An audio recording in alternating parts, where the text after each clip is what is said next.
Hey, what's going on, everybody? It is Gabriel Santos from gfsantos.com. And in today's video, we're going to talk about why do some people seem to get addicted or use weed as a crutch, whereas some people don't. And before we get into the video, as a disclaimer, I'm not saying this is the real reason. This is just my observation and theory and philosophy. And my intention of this video is to hopefully bridge a gap between people who don't think it's addictive at all and even get like triggered when people say weed can be addictive, as well as to give people who don't experience addiction an understanding of the people who do experience addiction, and then on the flip side, for the people who are addicted, to gain some awareness on why they themselves may have become addicted, and even a way for people who experience addiction to cross over and become someone who uses weed but doesn't experience addiction, which is 100% possible because I've done it, okay? I'm not saying it's easy, I'm not saying everyone can do it or should do it, but if that is something you desire, to go from someone who uses weed in a negative way to being someone who uses weed in a positive way, then this video is for you, okay?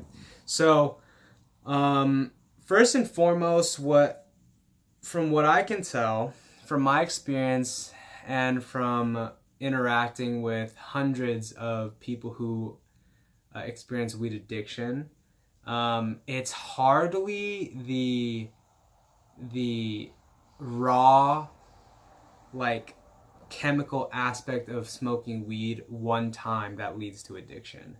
It's definitely not like meth or heroin. I've never done those two things, but those are the two things that, like, when you say addiction, those things come to mind. It's not like you smoke weed one time and it's so good that you just have to have it again. That's not really what it's like.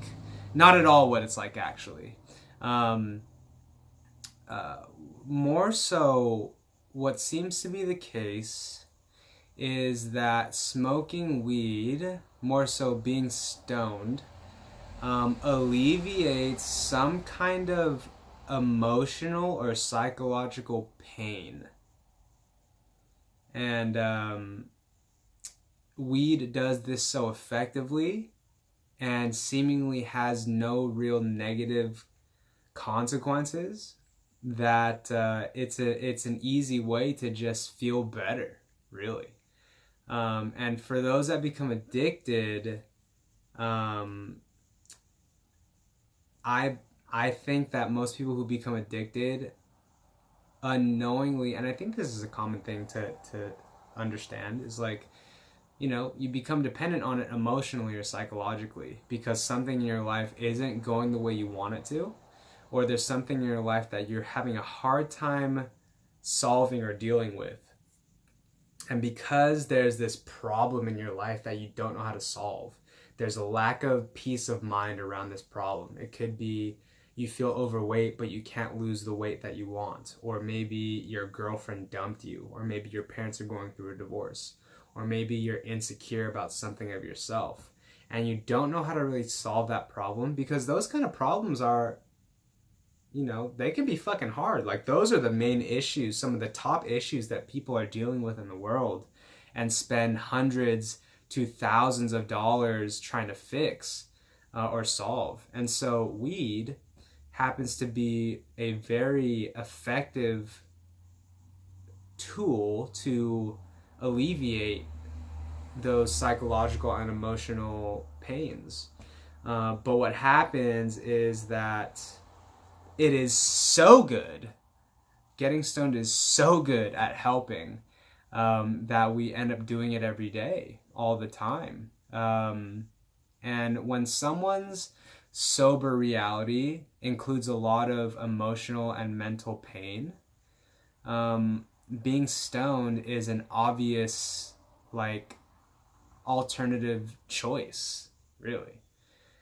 And the kicker is that smoking weed on a day-to-day basis doesn't really seem to do anything bad, but it's the accumulation over time of smoking weed and the kind of lifestyle that smoking weed can lead to, that has people months, years later of smoking weed every day be like, oh my God, this is a problem.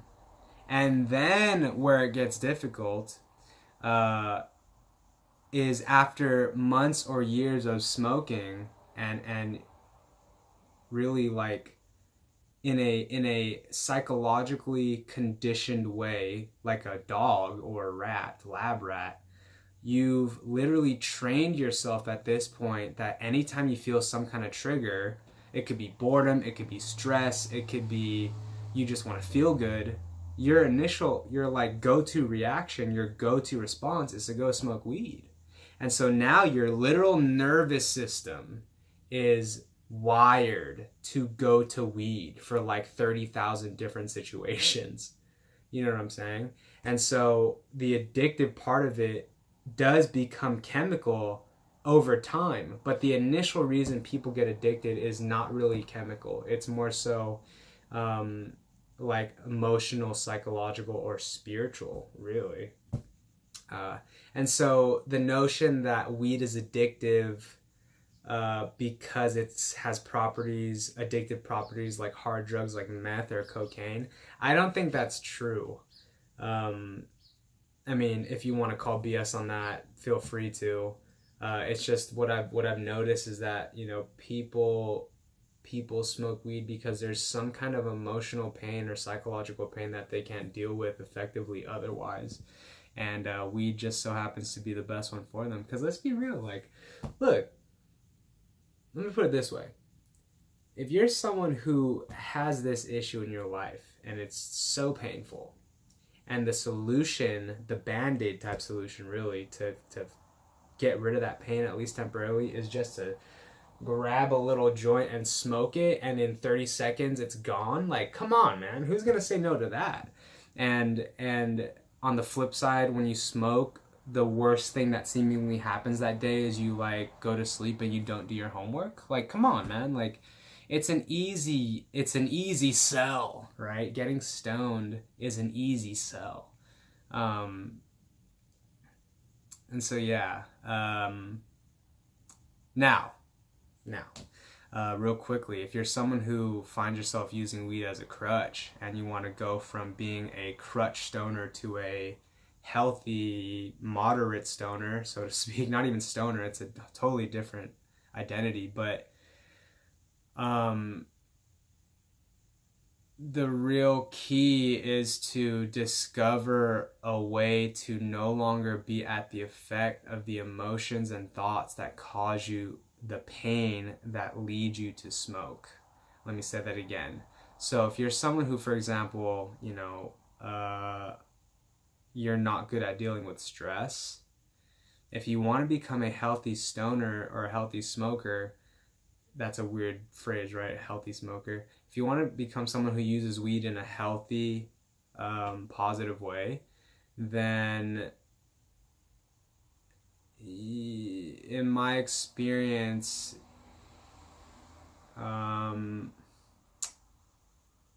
you want to alter your intention from using weed to escape your issues to using weed to positively reinforce good choices, you know? So for me, my emotional state, I take full responsibility for, and I do not use weed hardly ever to feel better about my life when things are seemingly not going well. And that took some time. Like, I definitely had to train myself to find other ways to feel good and find other ways to have a healthy emotional environment. And I'm not saying that's easy. That's something, like I said, people pay thousands of dollars to try and do. Anyways, so with that said, I hope that brought a little bit of insight as to, you know, the question of, is weed addictive or not, or why do some people become addicted and some people don't. And feel free to share some of your thoughts down below. If you agree, disagree, what your opinion is. Like the video if you liked it. Share it if you want others to, chime in on the conversation. And lastly, if you are someone who is looking to get over the hump of your addiction cycle and to gain self-control, whether that's to smoke weed in moderation or to quit altogether, I highly recommend you go and buy my book, Marijuana Mindfulness. It's available on Amazon for $10. I'd highly appreciate it personally, because every time someone buys the book, I personally get like $6.97. Yeah, it's a great book. I wrote it myself. It's about 60 pages long, and it includes my story, which is just to help you, relate. And then it also includes the tools and the insights that ultimately had me leave my addiction cycle and be in full control of my weed use. And I couldn't be effing happier. Anyways, guys, that is it for today. We are popping off videos left and right. I hope you enjoyed this still camera view. Anyways, guys, I will see you in the next video, but until then, peace.